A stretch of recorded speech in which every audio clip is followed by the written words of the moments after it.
What's up guys, Shane here from Fugatech 3D Printing, and I have my Christmas shirt on and some prints in front of me, so guess what? It's time to talk about some Christmas prints.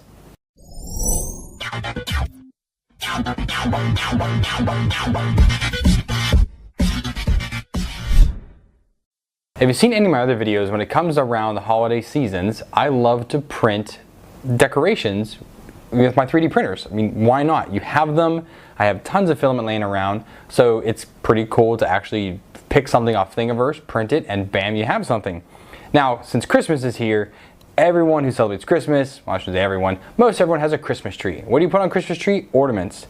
So I went ahead on Thingiverse and found a few ornaments to print. The first one was this egg. This actually ended up being an awesome torture chest for my Geeetech Persa i3, which was a great thing. So I mean, this is basically like the lattice cube that Angus at Maker's Mead made, but it's just hollow on the inside, and it came out great. You really need to have your retraction settings in there, but this is a great little print. You probably could figure out some way to put something else inside of it. If you have a multi extruder printer, put another STL inside of this and have something like Encage in the print. But I mean, it just has a little hanger there, and it's a great thing to do. Another one I found here was just a bow. Very simple bow. This is the high resolution model. There are 3 different ones in there. Some of them, they're low polygon count. This one's a high polygon count. So again, a nice little bow. You can put a few of these on a string, hang this individually by itself on the tree. There's so many different options you could do with something very simple like this. And again, if you need something to decorate a tree with pretty quickly, or if you're doing like an office party and you don't want to use your own ornaments, 3D print a couple of these, you're good to go. I did find pretty cool this year was these stars. Now there are several different ones out there. These are just the ones that I picked to print, and they print in place and they print flat like so, but all the stars turn their own different way, which is pretty interesting. Now if you have this with a circle and they all go, you can spin them all and they'll spin. Now this isn't perfect because some of the inner stars can hit the outer stars because it's not perfectly round. Like if it's a circle, that's pretty easy to do. But I mean, it's still pretty cool for an ornament to have a whole bunch of different stars in there. Again, they can be configured a whole bunch of different ways. This model ended up coming with this file on Thingiverse, ended up coming with 2 different models, and they have different tolerances. This was the lower tolerance, this one was the higher tolerance, and this one was a little bit harder to break when I first, started messing with the print. But once I got it broken, all the pieces started moving pretty easily. So I mean, it's a pretty cool little thing, and there's a lot of like snowflakes out there that have these, but literally you can just search ornament, and there are thousands of different prints on Thingiverse to pick from. So put any type of ornament. Last year I did a bunch of Star Wars ornaments, which were really, really cool, and I still have those on my tree today. I didn't want to showcase them again because it was something I showed last year. But again, I really liked those, and this was just something else that was a little, more 3-dimensional, had a little more something to it, and the kids, well, this one must be the lower tolerance one. That popped right out. But anyways, this is super fun. Kids would like playing with these and having these, so it's a very nice and easy print that you can do. Now I'm a huge Lego fan, and I've been working on a Lego project for my kids from another thing I found. But in my searching with Lego and Christmas, I came across this wreath. Now if you know anything about Lego, or if you've played with Lego when you were a kid, you will know these different leaf pieces that you used to have, like all of like the tropical jungle and a bunch of random different sets had these leaves. Well, you take 6 of them, you print them out, and then you print a couple one-off button head Lego parts, snap those on, and you have yourself a little hanging wreath, which is pretty doggone awesome if I say so. It is just too cool to have. I mean, you can hang it from any which way you want to. Now this is scaled for the model that the creator made. This was scaled at 100%. They said they scaled up to 150% for the one they were showing in their picture, but this was just a nice little one. I think I'm going to keep it down here at my desk. As you know, I have big printers, so why not print it as big as I can? And then bam, we have this. This is huge compared to this one.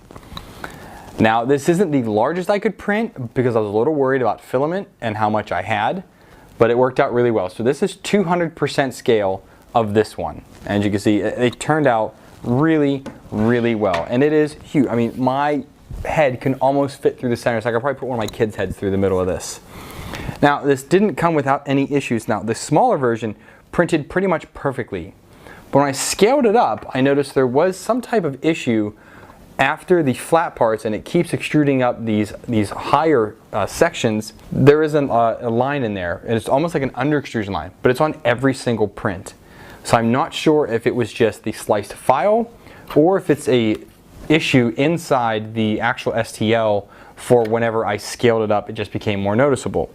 Also, when I scale the single button heads up to 200%, they are very, very loose on here, where the 100% model, they are extremely tight, almost too tight to even put on. But with the 200%, they literally just sit right on there, no problem whatsoever. I do wish they were a little bit tighter. Probably scale these on like 199, 198 in order to keep it like a real tight fit. But this is great. I mean, this is gonna go on my front door, to be honest. It's gonna be awesome. I cannot wait to hang this up. And I love Lego. It was everything to me as a kid. My kids are getting into it now, which I just absolutely love. And this was a really, really fun print. Each one of these leaves took 6 hours to print on the Creality CR10. I printed all of these button heads together, all 4 of them, on the Monoprice Select Mini. They do require a fair bit of support, but you can fit 4 of them at 200% on that little printer. You just have to get them real nice and close. But yeah, so this was, again, a fun print. I love printing things big, and here's one for you. So I have parts for one other print here, and it's all in pieces right now because I have yet to put it together. I did have one issue that I ran into when getting this print together, and that was this right here. So if you can't tell, this is a face. Let's put this jaw right there. That is a face. This is a nutcracker, a fully 3D printed nutcracker.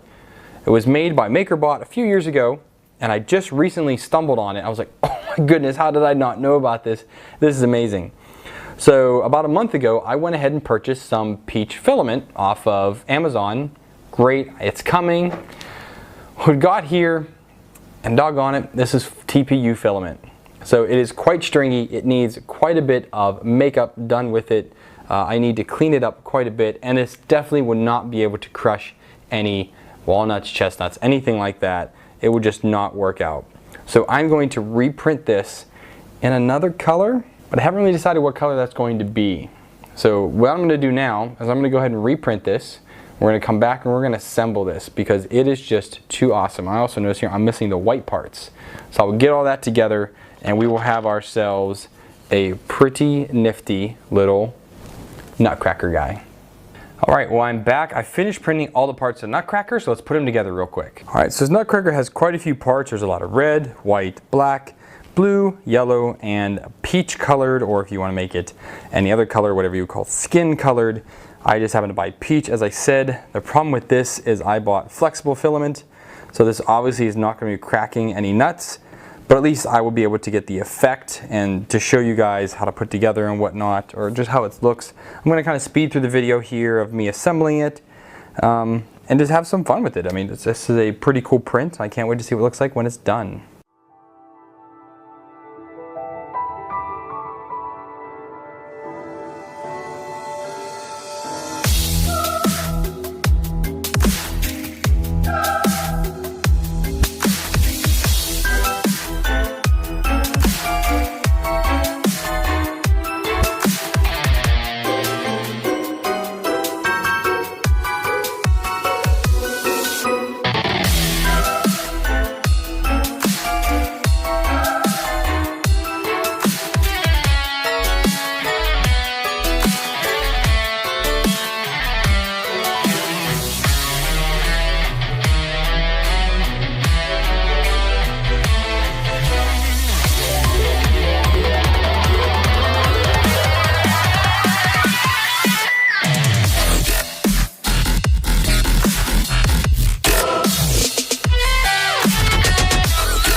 Okay, so here he is, about 90% snapped together. As you see, all these little yellow buttons still have to get put in to here. They need to be glued in. And I'm not gonna glue all of it right now, simply because I don't want to do it with the flexible head. It does look really nice though. But I mean, everything will just get glued in there. This got his top piece. His hat is great. He works just like he should, which is very cool to see. Shoulder pads, arms kind of link in there. You just have to know the order for all these different pieces here once they snap together. Same the order for the boots. And if you look at the boots, I mean, these are super smooth. These are printed. I printed this on a whole bunch of different printers. So the black was printed on the Anycubic i3. The yellow was printed on the Geeetech Persa i3.